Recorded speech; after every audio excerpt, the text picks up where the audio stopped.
Mga kabisaya, kumusta ug mayong adlaw kaniyong tanan? Inyong higala kabisaya Nonoy B. Malipayon nga mopaambit kaniyo sa minungdanong butang ang pulong sa Dios. Karon atong kutloon ang unang Korinto kapitulo 10, bersikulo 31 nga nagkanayon.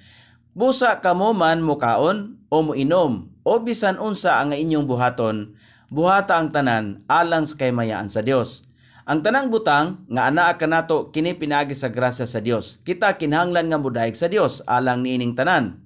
Kung mag-inom kita sa usa ka butang, daiga ang Dios.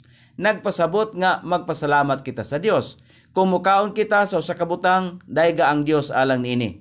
Ang matag usa nagakahitabo sa atong kinabuhi, daiga ang Dios alang niini.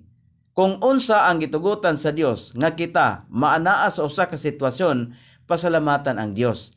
Ang Kristohanon nga kagawasan, ingon man ang labing kasagaran nga pamatasan, kinahanglan nga himuon sa kanunay ang pagpasidungog ngadto sa Dios. Salamat og maayong adlaw.